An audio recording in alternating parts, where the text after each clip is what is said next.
Knock, knock. When I get to our building, Safer is sitting cross-legged in one of the lobby chairs, reading a book. He doesn't look up when I come in, so I pretend to not see him. I go over to the elevator and push the button. Hi, I hear him say. I turn around. Hey. I was thinking, I never did tell you. Tell me what? About my name. I shrug. Whatever, it's none of my business. He unfolds his legs and stands up. I want to. I look him in the eyes. So tell me.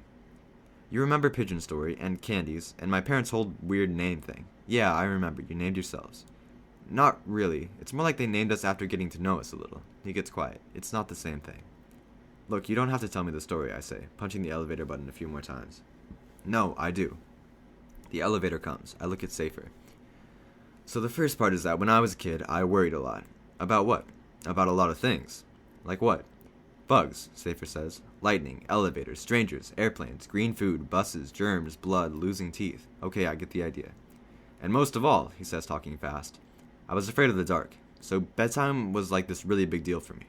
I always made my mom read me like 17 books and sing 5 songs and bring me 2 glasses of water. And after all that, she would say goodnight. And she always said it the same way. Yeah? He takes a long breath. Yeah, she'd say, good night, sleep tight, you're safe. And then she'd go in the other room to read or whatever, and a minute later I'd call out, Safer! Safer!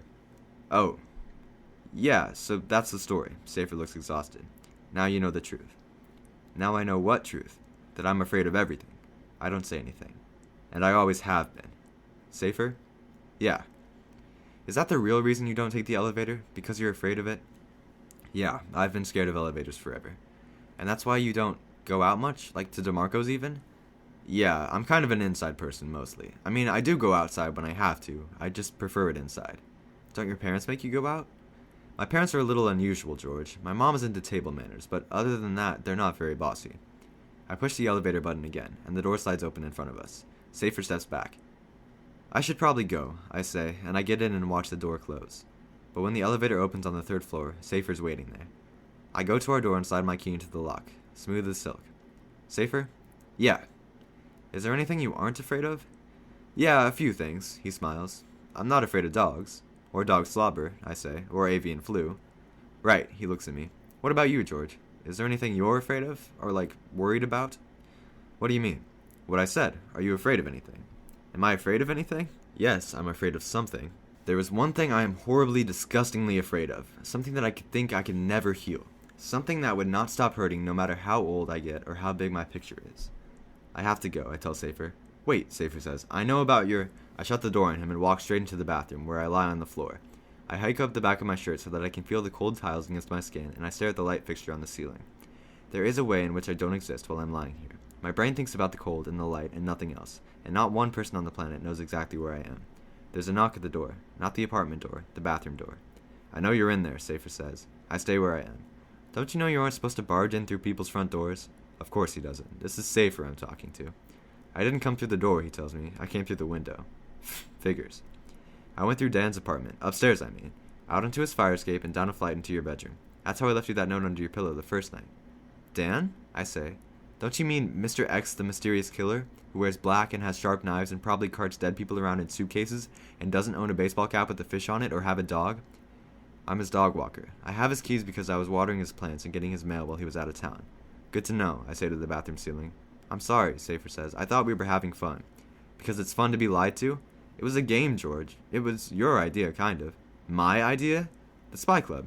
You left a note on that old sign in the basement. Pigeon put that up there 5 years ago. He always has these ideas for clubs. He used to, anyway. But the Spy Club never took off, until you came. I went down to put our laundry in the dryer, and there was this note, out of nowhere. Remember? You wrote, what time? That was my dad. Yeah, but I didn't know that, and then you came to the meeting. I was glad. Well, I'm happy I could help you out by being your idiot. I never thought you were an idiot. I thought you kind of knew. The whole body in the suitcase thing? I stole that from an old Alfred Hitchcock movie I saw with my dad. My dad is really into movies. Thanks for cluing me in. Better late than never. There's no sound for a minute, and I wonder whether he's left. But then he says, my mom says if your dad has to go to the hospital, you can come for dinner if you want. Just, to be with people. People who lie? Okay, should I just go? Feel free to use the front door. Safer has completely messed up the non-existent feeling I was going for, and I hear the front door close. I head out to the television for some America's Funniest Home Videos. I go to the refrigerator for a string cheese, and I see Dad's note next to the post-it with the telephone number at the hospital. Visiting mom. Call myself for dinner plan. I'm staring at the note for a weirdly long time, and then I get this taste in my mouth. A horrible taste of something much worse than Mr. Landau's chemical ribbon. I drink a ton of water from the kitchen faucet, but the taste won't go away. I unwrap a string cheese, but I can't eat it. I hold on to it and watch my videos, which aren't that funny anymore because I've seen them so many times. I know exactly who is about to roll down a hill or fall off a slide or get scared by a fake rat and start screaming. I know whose cat accidentally plays 3 seconds of Beethoven on the piano. I go to the machine and push the eject button. Instantly, all of it is gone. The clapping, the laughing, the host who smiles literally every second of the show. The DVD slides toward me, and I take it with 2 fingers and stare at mom's writing. Smile, Pickle. I love you. The taste is still in my mouth. I know what it is. It's the taste of pretending. It's the taste of lying. It's the taste of a game that is over. The muscle at the back of my throat flexes, again and again, and I can't stop it. For a second I think I might throw up, and then I realize that no, I'm going to cry. I cry on my bed, that is Dad's old bed. At first the taste in my mouth gets even worse. It's something thick and awful, like tar all inside my mouth and down my throat and up my nose. I cry right through it because I have no choice, and it's like choking. But then the taste changes. Something is washing the tar away. I'm disappeared into the crying, and I'm trying to stay that way, because it feels so good to disappear. To just lie there on the bed, letting my body take over and get rid of every part of that awful taste. I don't want to think. I don't want to hear my thoughts. Instead, I'm feeding myself images. Sad and sadder. Mom kissing me and pushing the hair out of my eyes. Dallas Llewellyn's foot in my stomach. Mom's suitcase by the front door, and Dad running back to the bedroom for her pillow. The look on his face with that pillow tucked under his arm. And it's like striking match after match. Each one bursting into flame and sending a sharp smell straight up my nose into my brain. The pictures are making me heave and rock until they slow down, and then I can't come up with any more pictures. And the taste of my crying is light and clear and makes me think of the ocean at Cape Cod. I want to keep it going and going. Keep going, I tell myself. But just those 2 words, that one half thought, breaks the spell, and I can tell that it'll be over soon. And then I'm suddenly just me again for the first moment since I stood in front of the television, wondering if I was going to puke or what. Mom fainted in the kitchen of our house 2 weeks ago while she was packing our cookbooks for the move. Her head made a horrible sound when it hit the floor. Dad ran over and yelled, "She's burning up! She's burning up!" like he was shouting it to the whole house. Mom woke up and told Dad to stay calm. No ambulance, she told him. We were going to drive to the hospital. She'd need some things, and she wanted a pillow, her own pillow. She was saying all the things Mom would say, in a shaky voice that sounded like anything but Mom. At the hospital, they took her away, and the nurses brought us into a special room to wait. Then Dad disappeared, and I waited and waited while nurses buzzed around. Every time one of them came near me, I thought it was bad news, and my heart started busting its way up through my throat. But it was always a paper cup of ice and ginger ale, or a little bag of pretzels dropped into my lap with a wink, and no answer to the question I was too scared to ask. Finally, Dad showed up to tell me that the doctor said Mom had a serious infection, and she caught it from one of her patients in intensive care. They had medicine for it, Dad said, but the medicine was at the hospital, and it was the kind that went from a bag through a tube into the bloodstream, so Mom would have to stay here. They needed to watch her. For a week, or maybe 2. Mom would have told me the actual exact name of it, I remember thinking. She would have said something like, "George, I've got the X virus, strain Z. It's a bad one, but there's medicine for it, and I won't die on you." But no one said any of that. "It won't be so bad," Dad told me. "It'll be just like when she's working a lot of double shifts, and before we know it, she'll be back home, okay?" I nodded, squeezing 3 little bags of pretzels. A nurse came in and said I could see Mom now. She was in her own room, right down the hall. We started walking, and that's when I freaked out.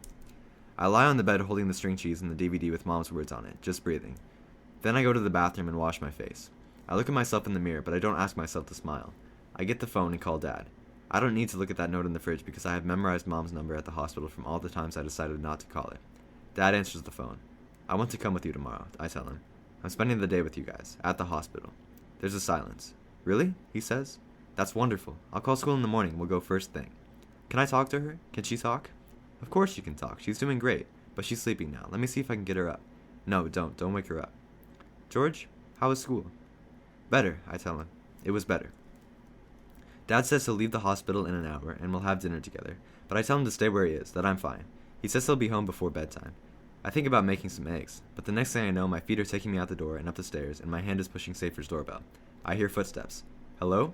It's Safer's voice through the door. "Where's Candy?" I ask. "Did your doorman go on vacation?" "Did I hear a knock-knock?" "Safer, I know it's you." But he just says it again. "Did I hear a knock-knock?" "Fine, I'll play. Knock-knock," I say.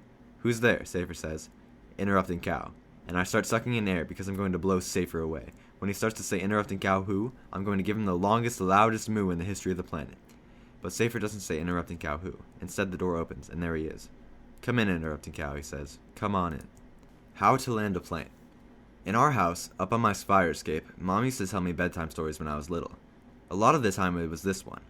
My mother went to England when she was 16 years old, her one and only trip to Europe. It was part of a youth group trip, and she was super excited. She sat by the window on the airplane. It was her first time on a plane, and she watched the earth pull away, watched the cars, the houses, and the buildings shrink until they were dots of color, part of a gigantic mosaic that she would not have recognized as her own city. I'd seen my world close up, but never from a distance. It's like the paintings, she would nudge me with an elbow. By the painter who painted the little dots that made beautiful pictures. I know, I would say. What's his name? Sir Ott, I would say, because I wanted her to go on with the story. What's his first name? George. She always kissed my forehead when I said that. The mosaic of my mother's city gave way to blue water that darkened as they flew toward night, until everything outside turned black, and all she could see in the window was her own reflection. They brought food, but she couldn't eat. She was too excited. She stared at her face in the window and thought, here is me, going to England. Here is me, crossing the ocean. Here is me, a dot in the sky. How was it? I asked her once. How was what? How was it to be a dot in the sky? Like a nothing. I didn't feel like a nothing. I felt full. But you just said you couldn't eat. She said she felt full of whatever it was that was about to happen to her. After a long time, she saw something else through the window. She saw lights. Not big bright lights like in Times Square, but a million tiny lights like Lode. She would close her eyes when she told this part. It was as if heavy clothes, embroidered with glowing threads of gold and red, had been tossed down by a giant or a god, and were just floating there on top of the water. And it was beautiful flying over that.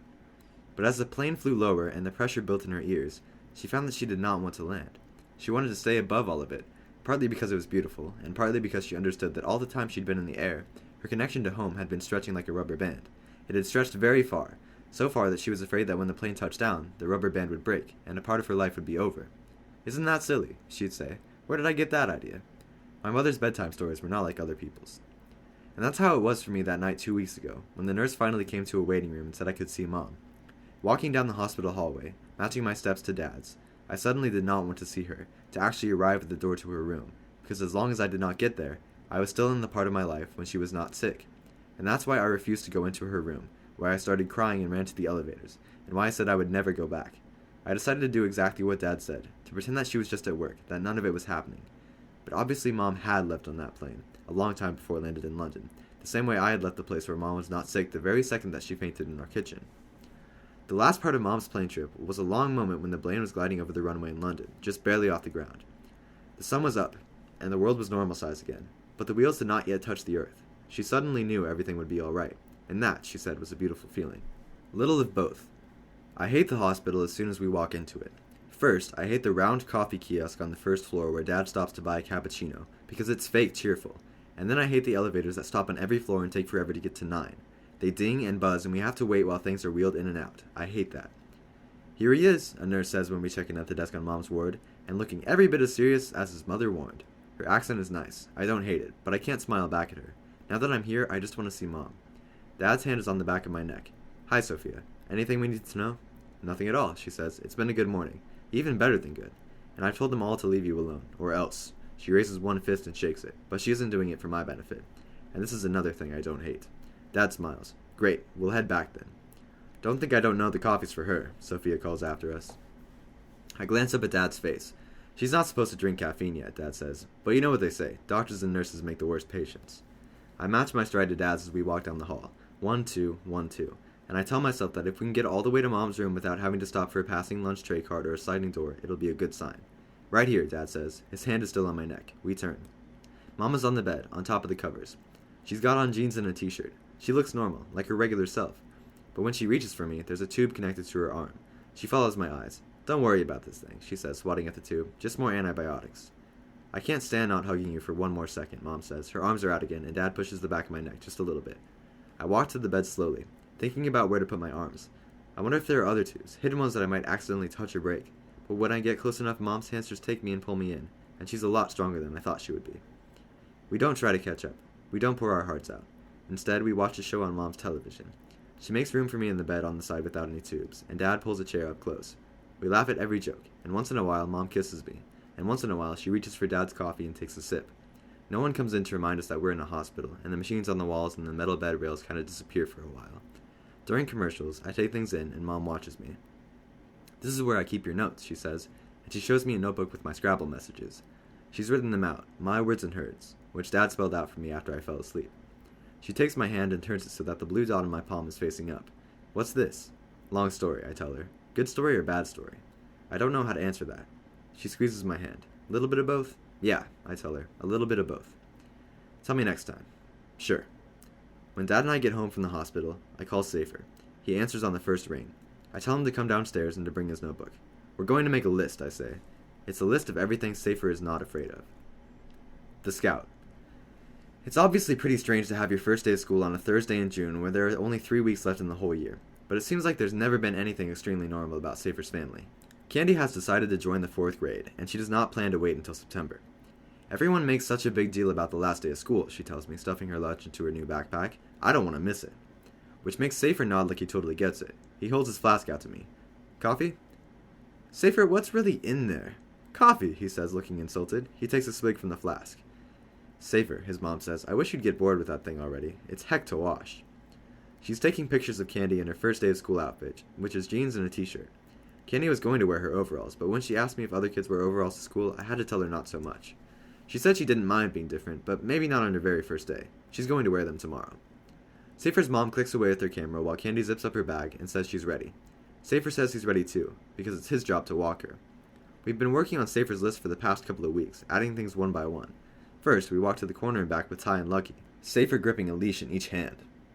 Then we walked to Benny's with Candy, who was running low on Starbursts. She bought 3 packs and opened them all in the store, picking out the orange ones and splitting them between me and Safer while talking to Benny about when the Malamars will be delivered in the fall. It turns out that the Malamar is a seasonal cookie.